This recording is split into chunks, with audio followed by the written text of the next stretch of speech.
변호사에게 돈 봉투를 건넨 사람은 재판 관련 상담을 받으러 온 목사였습니다. 변호사는 이 에피소드를 들려주며 대체 목사들이 왜 그러는지 모르겠다고 했습니다. 목사들은 재판을 뭐라고 생각하기에 판사랑 밥 먹는 변호사가 있다고 생각하는 걸까요?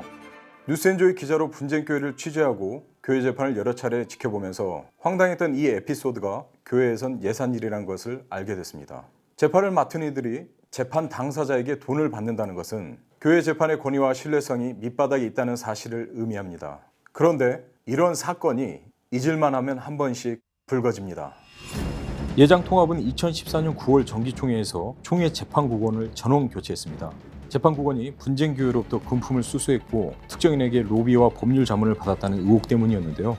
당시 재판국장 오아무개 목사는 배임 수재죄로 기소돼 법원에서 벌금 300만 원을 선고받았습니다. 예장통합 소속 강북제일교회 분쟁에서도 재판국원 금품 수수 의혹이 있었습니다. 강북제일교회는 황영태 목사 측과 조인서 목사 측으로 나뉘어 오랜 기간 분규 상태였는데 조 목사 측이 황 목사를 면직 출교해달라며 한 총회 재판국원 장로에게 8천만 원을 전달했다는 내부 고발이 나온 것입니다. 예장합동에서도 비슷한 논란이 불거진 적이 있습니다. 국장하고 서기를 목사님이 교섭을 하셔가지고 직접 만나셔가지고 접촉을 하셔야 됩니다. 보통 국장 같은 경우하고 서기 같은 경우 단가가 좀 큽니다. 최저로 얘기하자면 3 정도는 생각을 하셔야 될 거예요. 여기서 3은 3천만 원을 뜻합니다. 재판위원들이 뒤로 돈을 받는다는 소문은 교단을 불문하고 파다합니다. 특히 이제 힘 있는 놈들이 할 때 다투해서 그런 짓을 하지. 돈 주는 거는 모든 사람한테 돈 주는 게 아니야. 뭐 과반수 찬성, 3분의 2 찬성 이런 게 있잖아요. 그런 사람들 이제 한테만 주지. 선거 과정에서도 그렇고 안심할 수 있는 사람한테만 주는 거야. 믿을 만한 사람들한테만 주지. 교회 재판이 인맥과 돈 등 외부 요인의 영향을 받는다는 인식이 팽배하다 보니 이를 이용하는 사람들도 나옵니다. 교단마다 속칭 브로커 역할을 하는 인물들이 재판위원들을 만나 로비를 하는 것입니다. 어떤 목사님이 총회 재판국원에 있다가 내가 어떻게 해줄게 찾아가지 않습니까? 그럼 빈손으로 가겠습니다. 식사 대접하고 또 몇백이라도 쥐어드립니다. 그러면 이거는 누구 만나는 비용이다 이렇게 하고 한 끼에 뭐 40만 원씩 해가지고 식사비 한 200만 원 하고 선물비 한 100몇십만 원 하고 하여튼 그분들 여비도 드려야 되고 이래 한 500만 원 정도 주라 하더라고요. 그런 비용이 더 많이 갔습니다. 지나가 보니까 우리를 갖다 이용을 많이 한 거지. 현금으로 선호하더라고요. 그런데 계좌로도 보내고 목사님 통장으로 직접 보내는 게 없습니다. 사모님 통장으로 보내라고요. 일반 재판 비용보다 2배나 들어갔습니다. 언론사를 운영하면서 교회 재판에 관여하는 목사 기자들도 있습니다. 이들은 교회법 전문가를 자처하며 돈을 받고 자문도 해주는데요. 돈을 받고 자문해준 사건 관련 기사를 자신이 운영하는 언론사에서 발행하는 것은 저널리즘적으로나 윤리적으로나 문제가 큽니다. 담임 목사의 상습 설교 표절로 분쟁이 생긴 예장합동 소속 교회의 한 집사도 목사 기자들 이야기를 꺼냈습니다. 총회에 상소를 하고 막 이렇게 했거든요. 근데 우리가 법을 발물로는 한계점이 있기 때문에 조언을 받으러 갔거든요. 누가 소개를 해줘갖고 상담하는데 시간을 내줬으니까 1시간 정도 냈으니까 20만 원을 드렸거든요. 그 사람이 이제 적극적으로 도와준다고 막 그러더라고요. 그걸 써준다고. 근데 이제 뭐 연락을 하고 뭐 해도 이제 답변이 계속 없는 거예요. 그래서 이제 30만 원을 또 줬더니 A4 용지 한 장 정도 써갖고 딱 주더라고요. 그러니까 실제로 돈이 아니면 움직이지 않는 세상이라는 거예요. 역시 예장합동에서 작은 언론사를 운영하는 시험 목사는 재작년 이단성 논란이 일었던 S교회 측으로부터 총 1,700여만 원을 받았다는 의혹을 받고 있습니다. 시험 목사는 S교회 특집으로 종이신문도 발행했을 뿐만 아니라 이단 혐의로 기소된 장로 부부의 노예 재판 변호도 맡았습니다. 그는 뉴스엔조와의 통화에서 S교회 관련자들로부터 1,700여만 원을 받았다고 인정했으나 그 돈은 선교 헌금이었다며 매우 불쾌했습니다. 나는 돈 안 받습니다. 개인적으로는. 1,700만의 선교 공기라고 꼭 부자로 들어왔고 아무 하자 없어요. 선교 단체 내는 돈은 정경인데 나한테 뭐 생긴 거 있습니까?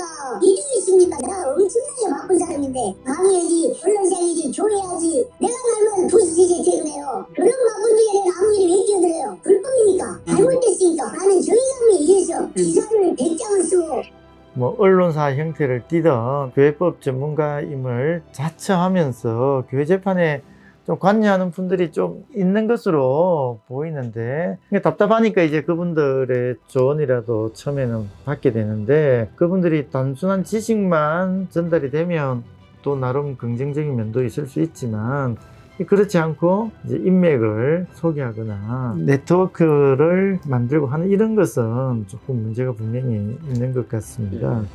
주요 교단 재판 제도의 또 다른 문제점은 돈이 없으면 재판을 안 해준다는 것입니다. 대부분의 교단은 노예와 총회에 돈을 내야 재판을 해주는데요. 교인들은 교회에서 당한 억울함을 호소하기 위해 교회 재판을 찾지만 고소장을 제출하는 즉시 재판 비용으로 수백만 원을 내야 한다는 사실은 잘 모릅니다. 주요 교단 대부분은 고소 고발 시 최소 100만 원에서 최대 700만 원을 내야 합니다. 주요 교단 중 유일하게 재판 비용이 없는 곳은 예장합동입니다. 그러나 10여 년 전부터 예장합동 총회재판국도 돈을 받기 시작했습니다. 정확히 말하면 돈을 내야 빨리 재판을 진행해 줍니다. 예장합동 총회재판국 판결은 1년에 한 번 열리는 정기총회 때 결정됩니다.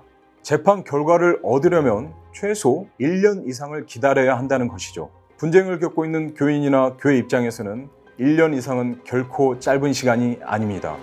예장합동은 2009년 94회 총회 때 급행을 탈 수 있는 방안을 마련했습니다. 소송 비용을 상소인이 부담하면 사건을 상설재판국에 맡겨 그해 9월 총회 전에 종결해 주기로 한 것입니다. 이렇게 되면 재판 기간은 1년 안으로 줄어듭니다. 급행과 완행의 차이가 현저하다 보니 재판 비용을 내고서라도 상설재판을 신청하는 경우가 많습니다. 교단에 낸 재판 비용은 되돌려 받을 생각을 하지 않는 게 좋습니다. 예장통합과 예장고시는 재판 결과에 상관없이 고소인이 재판 비용을 부담해야 합니다. 감리회와 예장백석 등은 승자와 패자를 구분하는데요. 패자에게 소송 비용을 물리는 것은 일면 타당해 보이기도 합니다. 하지만 원칙적으로 형사소송적 성격을 띠는 교회 권징재판에는 원고와 피고가 없어야 합니다. 그런데도 일부 교단은 승자와 패자를 의도적으로 나눠 둘 중 한쪽으로부터는 반드시 재판 비용을 수금하는 구조로 만들어놨습니다. 물론 일반 형사재판에서도 고소고발인에게 소송 비용을 부담하게 할 수 있습니다. 그러나 이를 다루는 법조문은 대개 사문화했거나 예외 규정을 두고 있어 실효성이 없는 경우가 많습니다. 하지만 교회는 누구에게나 예외 없이 재판 비용을 강제하며 재판이 끝난 후에는 반드시 정산해 청구서를 내밉니다. 이 재판 비용은 재판위원회 식비, 검화비 등으로 쓰이는데요. 교단들은 명확하지 않은 이유로 재판 비용 사용 내역을 공개하지 않고 있습니다.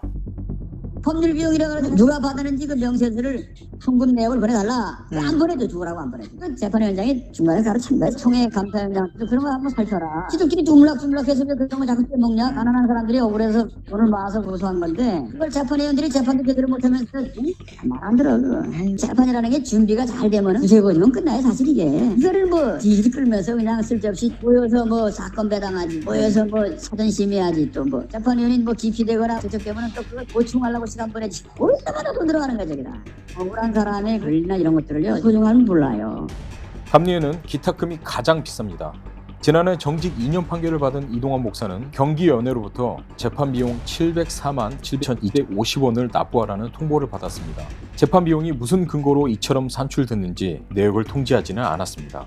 도대체 이 700만 원 다 어디다 쓴 건가 싶고, 왜냐면 재판이 뭐 3차례밖에 안 열렸어요. 뭐 인정신문 정도 하는 재판하고 본 재판 그리고 선고 이렇게 딱 3번 있었는데 이렇게까지 돈을 어디다 쓴 건가도 되게 궁금하고, 저는 그나마 모금이 됐는데 이렇게 모금할 수 없는 상황에 있는 목회자들은 억울해도 당할 수밖에 없겠구나라는 생각이 드는 거죠. 연회재판 때 700만 원이 어떻게 한다 그래도 또 700만 원을 내야만 상고가 되기 때문에 저 같은 개척교회 하는 목사들한테 1,400만 원은 사실 어디서 1,400만 원을 구해요. 그러니까 대출을 받거나 모금을 하지 않으면 될 수 없는 상황인데 그런 부분은 좀 이상하다.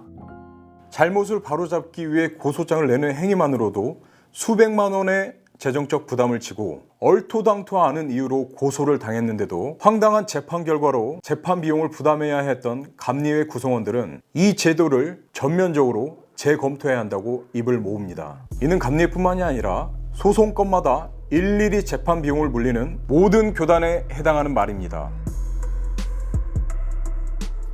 교회 재판에서 또 하나의 치명적인 문제가 있는데 바로 공개 재판이 보장되지 않는다는 것입니다.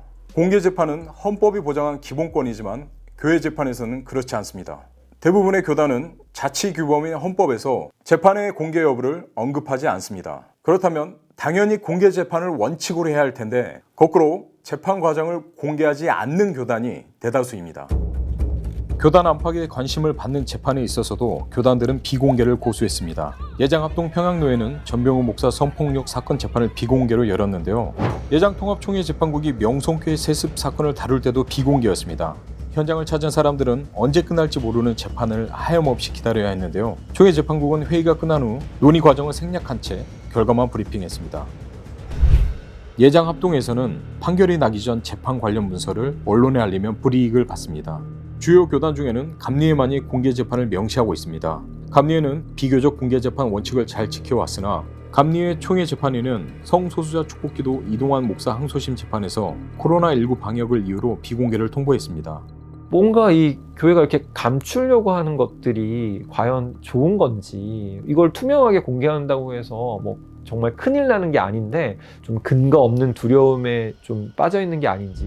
대한민국 법원은 확정된 민형사 사건에 한해 비실명화한 판결문을 공개하고 있습니다. 그러나 교회 재판에서는 일단 판결문을 구하는 것조차 쉽지 않습니다.